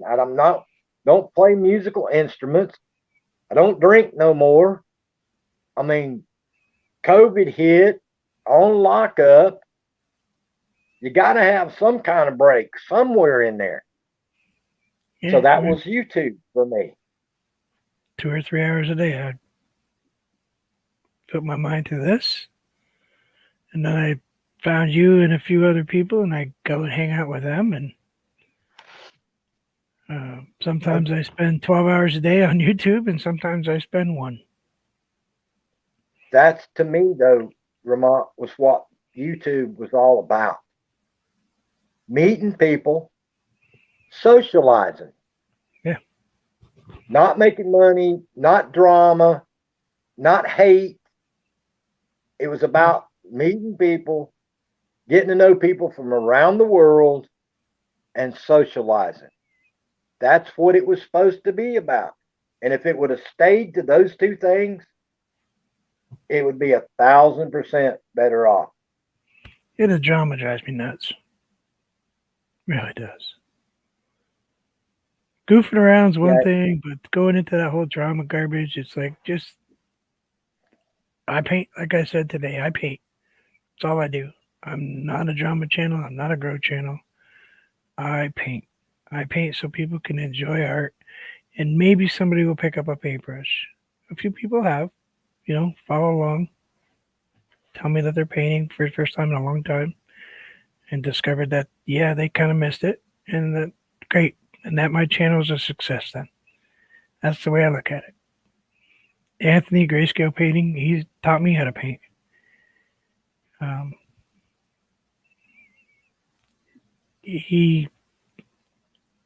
He tells me all the time that for him it's a success because I'm here,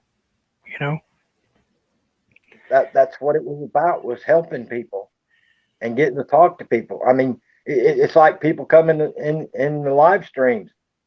Some people come in here and they vent here. They talk about their problems. It's a place they can come and feel comfortable enough to talk about their problems. And we all basically got the same problems. People say they don't, but we all got the same problem. If anybody says they don't have depression, they're not being honest. Yeah. Everybody's got depression, especially with this pandemic going on. I mean, there's a million other places we'd all like to be, but we can't be there. Would I like to jump on a car and take off and go somewhere? Well, no, I couldn't, because I was afraid I might bring something home and give it to my mom. You go to the grocery store, you worry to death going to the grocery store, the drugstore. I don't want to bring it home. Well, now she's been vaccinated. I've been vaccinated. And now they're saying, well, sorry, folks, we're probably going to have to come up with number 3 because of 2 parts of the world. These probably aren't going to be good enough. Yeah, because they got some smart virus cooking. So now you're like, well, yeah, we got them, but what about I need to wait for number 3? Do I need to wait for number 4, number 5, number 6? What do you do? But anyway, let's get the heck off here. We've been on here forever, 2 hours and 3 minutes. No, I'll text you later. All right, dude. Well, guys, I appreciate everybody stopping in. I truly do, for hanging out with me in Vermont here today. We're sitting here just shooting the bull, getting some things off our mind, and just sitting around talking like we used to do up home. Like being in told Vermont one time, and he told me it's like being in the old country store, sitting around the old potbelly stove, drinking the RC cola, eating the moon pie, and shooting the bull. Yep. So I played a lot of checkers. But I appreciate everybody coming. You guys are awesome. Tomorrow is Friday. I'll try my best to be back on tomorrow at the same time. But I appreciate you guys. Everybody, please, please, please be safe out there. Take care of yourself. Be good to yourself and be good to each other. Appreciate it, Vermont. See you guys. Have a good one, y'all.